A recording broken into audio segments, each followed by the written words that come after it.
अस्सलाम वालेकुम दोस्तों, कैसे हैं आप सब लोग। उम्मीद करती हूँ जी सब बहुत अच्छे होंगे, बहुत खैरियत से होंगे और दुआ गो हूँ कि ऐसा ही हो।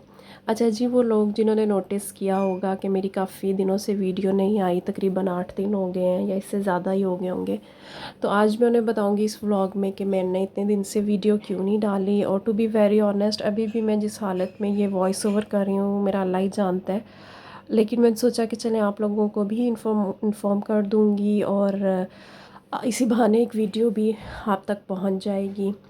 हुआ कुछ यूँ था कि मुझे डेंगू हो गया था और तबीयत मेरी बहुत ज़्यादा ख़राब थी।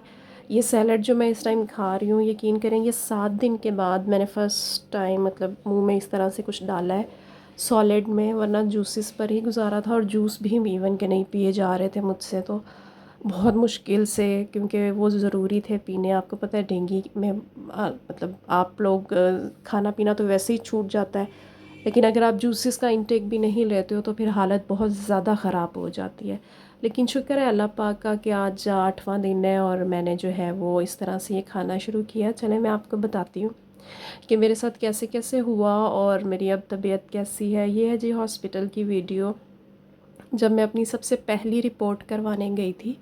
हुआ यूँ था कि मुझे बुखार था 1-2 दिन से और मैं ख़ुद से ही वो जो पैनाडोल आप खाते रहो, तो मैंने भी बस पैनाडोल खाई और एंटीबायोटिक लेती रही।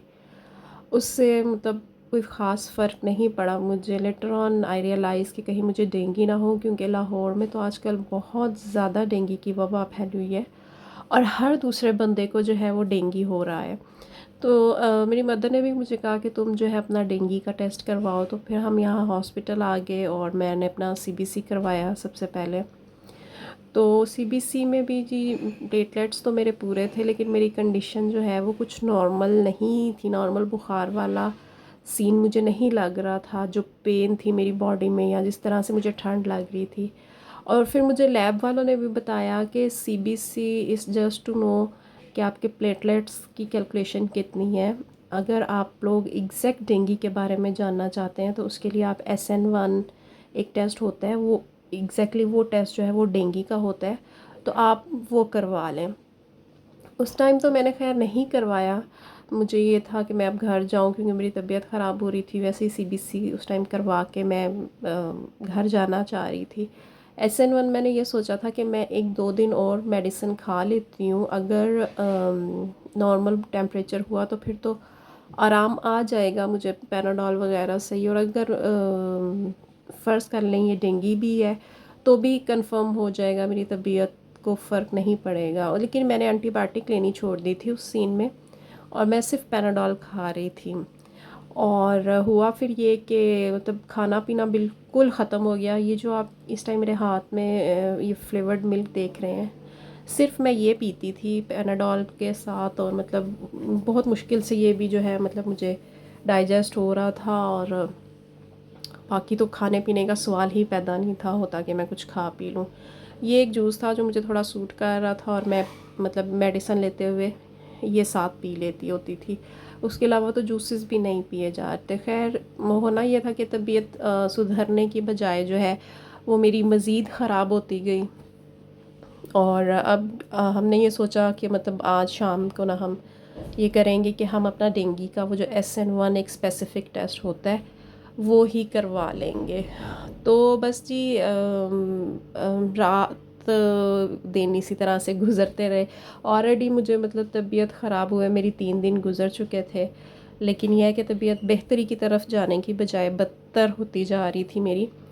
एनीवेज़ हम लोगों ने टेस्ट करवाया जब सेकेंड डे अपना, वो मैंने SN1 नहीं करवाया था, मैंने वो भी जो है सीबीसी ही करवाया। और मैं अभी आपको उसकी आगे जाके रिपोर्ट्स दिखाऊंगी भी। हुआ कुछ यूँ था कि मेरे प्लेटलेट्स एकदम से ही बहुत ज़्यादा गिर गए थे एक ही दिन में। अगले दिन जब मैं गई, नॉर्मली जो आपकी रेंज होती है वो 150 तक होनी चाहिए, उससे कम पे नहीं जाने चाहिए। और ये रिपोर्ट की हालत देखें ज़रा। एक्चुअली मेरी भांजी साथ गई हुई थी मेरे, तो उसने दांतों में मतलब इसको चबा चबा के और इसका ये हाल कर दिया।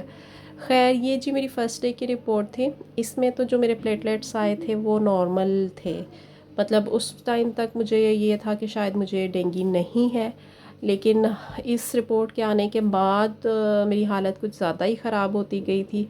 और मैंने ये डिसाइड किया था कि मैं दोबारा से करवाऊँगी। एक दिन उसके बाद मैंने दोबारा रेस्ट की, लेकिन कोई ख़ास फ़र्क नहीं पड़ा, तो इसलिए मैंने जो है वो दोबारा से फिर अपना CBC करवाया। इस रिपोर्ट में अगर आप देखें यहाँ पे, तो ये 150 टू 450 नॉर्मल रेंज होती है और यहाँ पर मेरे 172 हैं। तो इसलिए डॉक्टर ने कहा था, मतलब इस ज़ाहिर बात है यहाँ तक तो ये क्लियर था कि मुझे डेंगू नहीं है। तो उन्होंने कहा था अगर आपको सम टाइम ऐसा भी होता है, आजकल जिस तरह का बुखार चल रहा है, मैं आप लोगों के साथ शेयर कर दूं कि लाजमी नहीं कि आपके प्लेटलेट्स डाउन होंगे तो ही आपको डेंगू होगा, आपको प्लेटलेट्स नहीं भी डाउन होते तो भी डेंगू होगा। और ये जो मेरी अगले दिन की रिपोर्ट देख लें आप, मतलब मैं बड़ी रिलैक्स फिर रही थी, खुश थी कि मुझे डेंगू नहीं है, और फिर मेरे प्लेटलेट्स जो हैं वो 95 हो गए थे 172 से, सीधा 195 नहीं, सॉरी, जस्ट 95 पे चले गए थे। और मेरी इतनी तबीयत ख़राब थी, मेरी इतनी तबीयत ख़राब थी, एक अजीब सा मेरे सर में दर्द था और मुझे कुछ समझ नहीं आ रही थी। लेकिन खैर अल्लाह का शुक्र, आज के दिन मैं कुछ बेहतर फ़ील कर रही हूँ। तो मैंने सोचा मैं आप लोगों को बताती जाऊँ कि मैं कहाँ गायब हूँ और किस वजह से गायब हूँ। तो फ्रेंड्स, इंशाल्लाह ताला जैसे ही तबीयत ठीक होगी मैं अपनी वीडियोस के साथ दोबारा आपको मिलूँगी, और दुआ गो हूँ कि जल्दी तबीयत ठीक हो जाए, मैं दोबारा से मज़े मज़े की वीडियो बनाऊँ। मुझे मज़ा आता है आप लोगों के साथ जुड़े रहने में।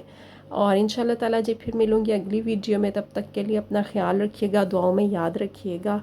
आप नेक्स्ट वीडियो तक के लिए इंतज़ार कीजिएगा। थोड़ी सी भी मेरी तबीयत बेहतर होगी तो इंशाल्लाह ताला मैं एक वीडियो के साथ दोबारा ज़रूर वापस आऊँगी। आप लोगों की दुआओं की ज़रूरत है, मुझे दुआ में याद रखिए, वीडियो को लाइक करें। अगली वीडियो तक के लिए अल्लाह हाफ़िज़।